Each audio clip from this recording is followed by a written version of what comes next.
Notre invité est Maître Éric Emmanuel Sosa, avocat au barreau du Togo, qu'on retrouve, Maître. Vous allez bien? Très très bien, Ça fait merci. quelque temps, hein. Vous Ça êtes en fait pleine un, forme. ça fait un petit bout de temps, c'est vrai, effectivement. J'ai pris quelques, quelques jours au vert, voilà. Là, ça va. Ouais, ça va. Avec vous, nous allons parler de la Guinée. Nouvelle autorisation de sortie. Alpha Condé risque-t-il de prendre la tangente? Nous allons également parler de la France. Nicolas Hulot entendu sur les accusations de viol et d'agression sexuelle. Et puis on termine par l'Ukraine. La Russie déterminée à atteindre ses objectifs au début du quatrième mois de guerre. Les dirigeants de la Guinée ont de nouveau autorisé l'ancien président Alpha Condé à se rendre à l'étranger pour des soins médicaux. Alors, le Comité national du Rassemblement pour le développement évoque des raisons humanitaires. Maître Éric Emmanuel Sosa. Oui, bon, enfin, il n'y a pas plus de surprise maintenant que la première fois. Des raisons humanitaires peuvent commander que un ancien chef d'État, même en pleine déchéance, soit autorisé à aller se faire soigner à l'étranger s'il ne peut pas trouver sur place, dans le pays qu'il a dirigé pendant 10 ans, les compétences et les moyens techniques médicaux pour assurer sa propre santé dans des conditions scientifiques satisfaisantes. C'est dommage. Je serais enclin à dire que pour la peine, il faudrait justement qu'il paye pour le prix de toutes les carences de ces 10 ans de gouvernance où il n'a pas eu la vision nécessaire pour mettre en place dans son pays les structures médicales capables d'assurer sa propre santé. Quand on parle de ça, c'est une mode en Afrique. Malheureusement, il n'y a qu'en Afrique noire où la chose est devenue une évidence, où nos chefs d'État, notre élite dirigeante a pris l'habitude d'aller se faire soigner à l'étranger, de sorte qu'elle n'a pas la sensibilité qu'il faut pour comprendre quels sont les manquements au niveau de l'offre médicale locale. C'est toujours le problème. Voyez-vous? C'est-à-dire que, bon, aujourd'hui, on est en train de se battre pour trouver même des raisons humanitaires à l'envoi d'un ancien chef d'État à l'étranger pour qu'il se fasse soigner, alors que pèsent sur lui, par ailleurs, des accusations graves de faits qui peuvent recevoir des qualifications criminelles. Bon, voilà le schéma, mais bon, si les autorités guinéennes actuelles trouvent que des raisons humanitaires commandent qu'ils aient cette attitude, il n'y a pas de critique à avoir dessus. C'est juste que c'est dommage et ça fait toujours insulte, aussi bien à la médecine africaine, c'est-à-dire la médecine structurelle africaine, et aux médecins africains en général. Hein. C'est une façon à chaque fois de leur dire qu'ils sont incompétents et c'est la raison pour laquelle on préfère confier sa santé à leurs collègues à l'étranger. C'est un très mauvais signe. Et à chaque fois, je condamnerai ce genre de posture parce que l'Afrique doit changer. L'Afrique seule propose ces schémas-là. L'Afrique doit changer. Vous ne verrez jamais un chef d'État asiatique aller quémander un visa pour aller se faire soigner et supplier dans son pays qu'on lui permette d'aller en Allemagne pour se faire refaire son dentier. Enfin, j'en sais rien. Mais en Afrique, c'est une mode qui a trop duré et finalement, elle est même inscrite dans l'inconscient des populations, où vous avez une élite citadine qui aussi fait tout pour se donner les moyens de confier ses soins de santé à des médecins à l'étranger. Parfois même la naissance des enfants. C'est-à-dire, on a parfois des chefs d'État dont aucun enfant n'est né sur le territoire national. Ils sont tous nés à l'étranger parce que on a peur des maternités nationales. Vous voyez, c'est quand même blessant. Et il faudrait que tout cela change un peu. C'est pas nécessairement Alpha Condé ou les autorités guinéennes qui sont là en cause spécialement.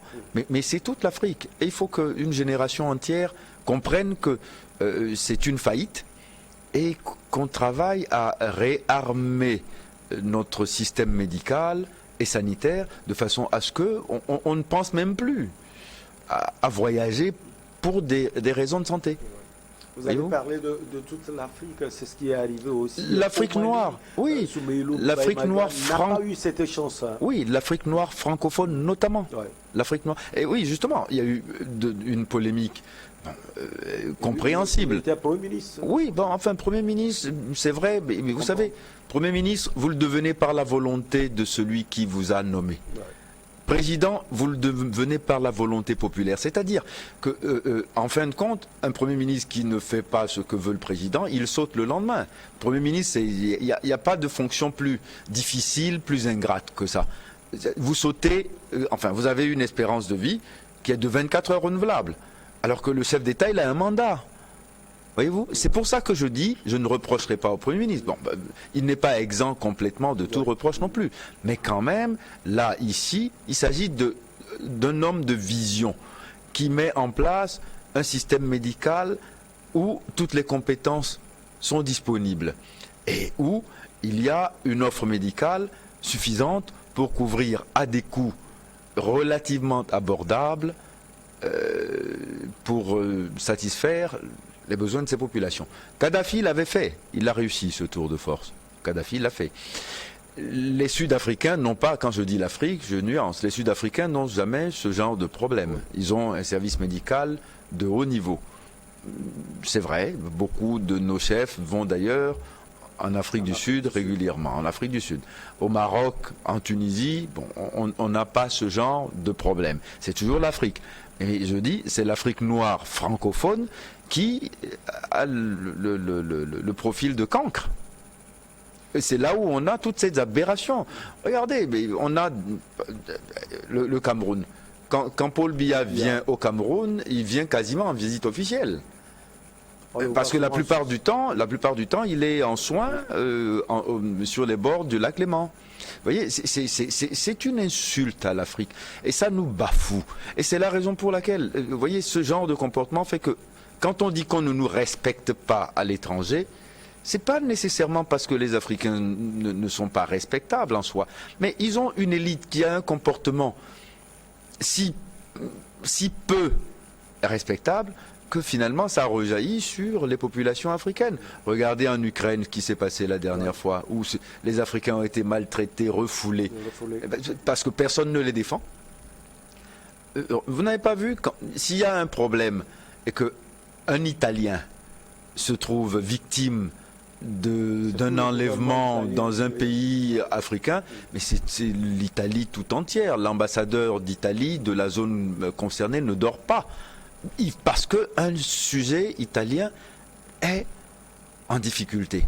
On mobilise mais un trésor de moyens diplomatiques de toutes sortes pour sauver cet Italien-là.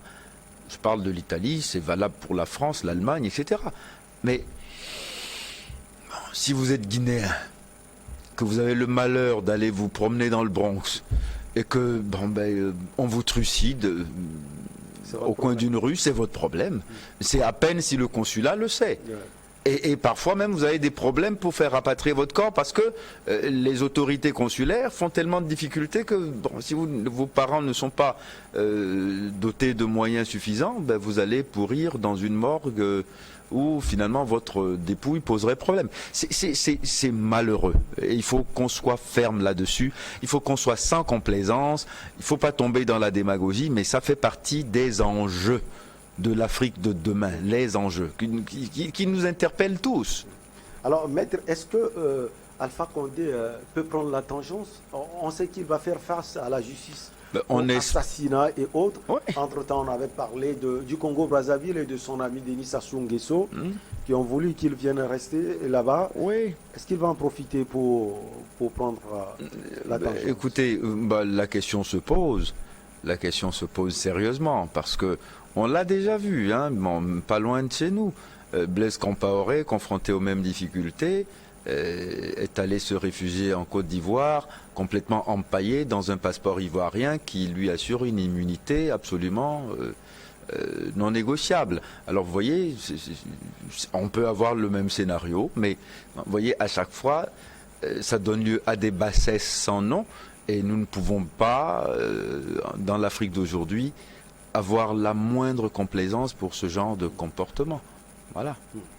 Allez, on prend la direction de la France. L'ex-animateur de télévision et ancien ministre de la Transition écologique, Nicolas Hulot, est attendu ce mardi en audition libre par les enquêteurs de la brigade de protection des mineurs. Alors, maître, qu'est-ce qu'on reproche à Nicolas Hulot? Vous savez, je me garderai de faire des commentaires éclairés sur un sujet dont tout le monde dit à peu près tout, n'importe quoi, et vice-versa. Non, sincèrement, c'est le genre de sujet sur lequel je suis... enfin, je m'oblige à une forme de diététique du commentaire qui ne me permet pas d'aller dire... Bon, il paraît que des gens ont porté des accusations sur la personne de Nicolas Hulot pour agression sexuelle, tentative de viol ou viol. Bon, ok. Jusqu'à présent, les faits en eux-mêmes sont contestés par l'intéressé. Bon, c'est toujours extrêmement délicat, voyez-vous, parce qu'il suffit que vous ayez un commentaire qui donne l'impression que vous prenez la défense de celui qui est accusé pour être finalement accusé de solidarité phallocratique, voyez, parce que bon, vous êtes des hommes, donc bon, parce que le mouvement MeToo est très virulent et finalement d'une vigilance excessive. Bon, excessive en ceci que parfois on a l'impression qu'on va réveiller des affaires contre des hommes qui sont sous les feux de la rampe et malheureusement pour des gens qui sont plus anonymes, on n'a pas la même vigilance. Et quand vous dites ça à chaque fois, on vous accuse de protéger l'ordre ancien parce que l'ordre nouveau voudrait que systématiquement tout comportement masculin vis-à-vis, enfin déplacé. Allons-y complètement pour être dans la dialectique du moment. Ok, vous mettez immédiatement sur le pilori de la justice. Non, on ne sait plus comment dire bonjour. Avant, on faisait des bises très attendries et appuyées à nos collègues. On ne peut plus le faire maintenant parce que bon, on ne sait pas trop comment ça va être interprété. Du coup, Covid est venu et a finalement imposé la distanciation. Je pense que ça aura du bien de continuer à avoir finalement les attitudes de Covid. Oui, il faut éviter Covid. Oui, non, pas pour éviter Covid, pour éviter d'être accusé de harcèlement. Donc finalement, le comportement sain, civil, post-covidien voudra dire que les hommes et les femmes devraient se distancier davantage pour qu'il n'y ait pas d'ambiguïté dans leurs élans amicaux ou affectueux. Allez savoir. C'est malheureux, mais tout ça donne une impression d'un mal à vivre quoi ensemble. C'est compliqué. Bon, maintenant, s'il y a des preuves que Nicolas Hulot a eu les comportements qui lui sont reprochés, mon commentaire sera différent. Mais d'un point de vue purement de commentateur éloigné, j'ai du mal, je suis mal à l'aise avec ce sujet-là, quoi. Je dois vous l'avouer, je suis hyper mal. Parce que le nouveau gouvernement de Madame Laborde vient d'être formé, que déjà, il y a haro sur un des membres. Le ministre Haddad est déjà complètement écartelé entre le maintien ou la démission. On le somme de démissionner parce que c'est comme ça que ça doit être. La présomption d'innocence n'a plus aucun sens. Apparemment, il ne faut plus la respecter parce qu'il suffit que quelqu'un porte accusation contre vous. Pour quoi que ce soit. Donc, vous devez tout de suite faire profil bas. sincèrement, ce n'est pas vivable. Et ce n'est pas, à mon avis, hein, un vivre en commun avec des antagonismes aussi acérés et aussi sexués me paraît très compliqué. C'est très compliqué peut-être pour Nicolas Hulot parce que ces 3 femmes témoignaient de faits allant de baiser par surprise à une tentative de fellation forcée qui aurait été imposée à l'une d'entre elles, mineure à l'époque. Si les faits sont vrais, sont vérifiés, maîtres, ça va être compliqué pour quelqu'un qui a été ministre de la Transition. Mais ça va être compliqué, ça va pas être compliqué. Si les faits sont avérés, ben, il va faire face à la vigueur de la loi. C'est tout. Donc c'est pas plus compliqué que ça. C'est-à-dire, non mais attendez, moi, je me garderai bien de faire des commentaires moralement teintés sur ce genre d'accusation, hein, parce que écoutez, je vous l'ai dit, le sujet me met mal à l'aise parce que j'ai été souvent confronté en tant que professionnel à la défense de gens contre qui des dossiers comme ça ont été montés et il s'est avéré que en réalité ça n'a pas existé du tout. Voyez-vous, je me souviendrai toujours, comme on dit, eresco referens, avec effroi, parce que mes os se glacent encore. Étant jeune avocat, d'un grand-père qui a été pris en pleine rue d'une ville de Bretagne parce que quelqu'un a dit qu'il était en train de se faire une fellation par son petit-fils, simplement parce que le petit-fils s'est penché sur lui et le petit-fils était malade, il s'est penché sur son grand-père, il était assis sur le siège passager, le grand frère était au volant en train d'attendre la grand-mère qui est partie chez un notaire et on est venu arrêter ce grand-père parce qu'on a trouvé en plus des mouchoirs qui contenaient un liquide un peu glaireux. On a fait toutes sortes de spéculations, mais qu'est-ce qu'il y avait dans ces mouchoirs? De la morve. Il a fallu analyser d'abord, mais entre-temps ce monsieur qui était un honorable citoyen a passé plusieurs mois de détention provisoire. Il a fallu se bagarrer pour le faire sortir et il a fallu plus de 2 ans de procédure afin que son honneur soit lavé. Ce monsieur aujourd'hui, il a eu plusieurs petits-enfants depuis, mais il a du mal à les enlacer. Parce que on l'a détruit, quoi. On l'a détruit dans sa façon de manifester de façon tactile son affection à ses petits-enfants. Donc je me méfie toujours de ce genre d'accusation et je ne veux absolument pas me lancer dans des commentaires qui pourraient... Vous vous méfiez, Maître Éric Emmanuel Sosa, on comprend, mais vu le paysage politique de la France aujourd'hui, est-ce que quelqu'un serait tenté de porter un coup à Nicolas Hulot, par exemple? Mais le problème n'est pas nouveau s'agissant de Nicolas Hulot, hein. Et ça existait déjà lorsqu'il était au gouvernement. Il y avait déjà eu une première vague d'accusations. Je pense que c'est celle-ci, c'est la 2e ou 3e. Donc non, pas du tout. Écoutez, Nicolas Hulot, bon, il a déjà eu, à mon avis, un poste ministériel très prestigieux. Il a quitté le gouvernement depuis longtemps. Et il a même dit officiellement qu'il quittait la politique. Et aussi bien la scène publique. Donc, bon, aujourd'hui, il ne représente plus aucun enjeu politique de quelque sorte que ce soit. Mais quand même, son nom reste vulnérable. Parce que c'est un grand nom. Parce que c'est un homme public. Et parce qu'il est homme public, son nom est vulnérable. Maître, on termine par l'Ukraine. Les combats font rage dans l'est de l'Ukraine. La Russie est intensifiant son offensif contre la dernière poche de résistance de la région de Lugansk où la situation empire d'heure en heure selon les autorités ukrainiennes. Alors la Russie s'est dite déterminée à atteindre tous ses objectifs, Maître Éric Emmanuel Sosa, en particulier la conquête du Donbass. Oui, mais ça fait partie du schéma stratégique initial. Donc, il n'y a aucune surprise à ce que la Russie maintienne ses objectifs militaires et veulent complètement. L'annexion du Donbass fait partie du plan. Ouais. Bon, donc, mais une fois qu'on a dit ça, cette guerre, quand même, il faut savoir la finir.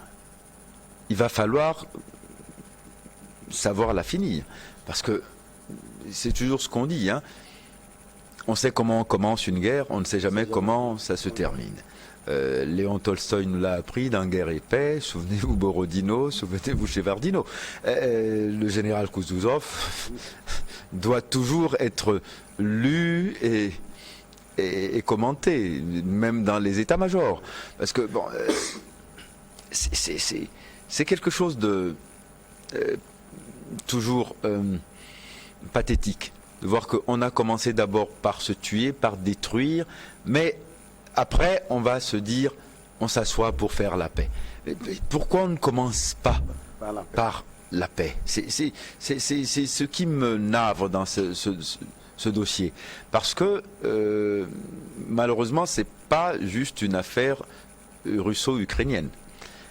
Beaucoup de gens font la guerre à la Russie à travers l'Ukraine et on est resté complètement obnubilé par les schémas de la guerre froide. Et ça me désole énormément parce que on aurait mis d'autres moyens, notamment des moyens pacifistes. Dans le débat, je crois qu'on n'aurait pas eu 3 mois de sang et de feu, quoi. On n'aurait pas eu ça. Mais le message a été, ah bon, ben, on va vous aider, vous allez tenir tête à la Russie. La Russie est dans sa solitude. Bon, il ne s'agit pas de la défendre, parce que c'est elle qui a décidé de faire la guerre à l'Ukraine. Mais quand même, il y avait d'autres possibilités de parler à la Russie. Il y avait sur la table beaucoup de choses. Il y avait dans ce dossier des manquements nombreux de la part de l'OTAN lui-même et de la part des pays occidentaux, parce qu'il n'y avait aucune raison de violer les accords de Minsk. Il n'y avait aucune raison de pousser à ce point l'Ukraine à franchir ce qui, pour Moscou, constituait une ligne rouge, c'est-à-dire l'adhésion éventuelle à l'OTAN. La tentative de négociation du président Macron à l'époque n'a rien apporté, maître, selon vous? Bah, écoutez, je crois que le président Macron a fait preuve d'un peu de naïveté. Il est allé à Moscou pour rencontrer un Poutine déjà très déterminé. Il avait appris sa décision. Absolument. Donc bon, mais il a joué le jeu, il l'a reçu poliment, mais bon, ce qui s'est dit pendant 6 heures, apparemment, n'a servi à rien, puisque bon, on avait affaire à quelqu'un qui avait déjà un plan en tête et qui était résolu à l'exécuter. Mais bon, une fois qu'on a dit tout cela, aujourd'hui, il y a énormément de solutions qui se profilent. L'Italie en propose. Il paraît que la Turquie aussi. Il paraît que Macky Sall va aller en Russie et en Ukraine et proposer une solution africaine. Pourquoi pas? Mais il ne faut pas toujours considérer que l'Afrique ne compte d'aucun poids et que ce qu'elle va dire ne va pas compter. Je suis sûr que en offrant ces ambassades, le président Macky Sall a en tête, en tout cas, des idées à proposer, et que ces idées-là peut-être feront mouche là où tous les autres ont échoué. Il n'y a pas de quoi considérer a priori que si on n'a pas entendu les autres, il n'y a pas de raison d'entendre la voix de l'Afrique. Donc je lui souhaite bonne chance. Alors il y a urgence donc, maître Éric Emmanuel Soussa, à cesser cette guerre parce que selon des chiffres, la Russie aurait perdu 10 000 hommes, l'Ukraine 4 voire 5 fois plus. C'est énorme. Oui, bien entendu. Mais même si, attendez, la comptabilité macabre après-guerre est toujours quelque chose de très désagréable. Si même c'est 10 hommes, c'est beaucoup. C'est beaucoup de morts inutiles, voyez-vous. Alors on vous parle de civils qui meurent, etc. Mais tous les jours, on nous bassine les oreilles avec des civils qu'on vient montrer en train de souffrir. Mais la guerre, c'est d'abord la souffrance des civils. Ça a toujours été ça. Qui a fait déjà une guerre où on a eu... non, sans souffrance, et où on n'a tué que des militaires. Mais attendez, les Vietnamiens savent ce que c'est que le napalm, hein. Et c'est les Américains qui bombardaient à ce moment-là. Mais là, les droits de l'homme n'étaient pas touchés parce que c'est Il n'y a pas eu de sanctions. la toute-puissance américaine et personne ne pouvait sanctionner. Non, non, non, non. Mais ils ont fait aussi des invasions honteuses contre des populations qui ne leur ont rien fait. Et jusqu'à aujourd'hui, il y a encore des séquelles de la guerre du Vietnam. Il y a encore des séquelles du bombardement. Donc, ils n'ont aucune leçon à donner. Ils n'ont pas à venir nous dire que les Russes sont les méchants et que eux sont les gentils. Ils ne l'ont jamais été. Et aujourd'hui, si nous en sommes là, ils y sont pour quelque chose. Le président Biden, il est plus belliciste que pacifiste. Obama a eu le prix Nobel de la paix. On a vu ce qu'il a fait avec. Hein? Alors, maître, vous voyez une solution, vous l'aviez dit tout à l'heure, la Turquie est devant, l'Italie est devant. Finalement, cette guerre, elle va cesser un jour, selon vous? Mais il faut bien qu'elle cesse un jour. Comme toutes les guerres. Vous savez, il n'y a aucune guerre, même la guerre de 100 ans, elle a fini par cesser au bout de 100 ans. Donc celle-là aussi finira un jour. Donc il faut savoir la terminer, se donner les moyens de se parler, c'est déjà beaucoup. Et se parler, ça veut dire que les autres sont disposés à écouter. Mais s'il faut y aller en disant c'est uniquement la Russie qui doit entendre la voix de l'Occident et pas l'inverse, si personne ne veut entendre ce que dit la Russie, c'est pas un dialogue, c'est un monologue. Et là, c'est des oukases. Mais bon, les oukases, malheureusement, dans ce schéma-ci, ce ne sont pas les Russes qui les donnent, ce sont les autres qui donnent les oukases. Voyez-vous, c'est drôle, non? C'est très drôle. Merci beaucoup à vous, maître Éric et Emmanuel Sosa. C'est toujours un plaisir de vous avoir sur ce plateau. On marque la pause. Pour le journal Nigérien, on reçoit nos invités pour Regard Croisé.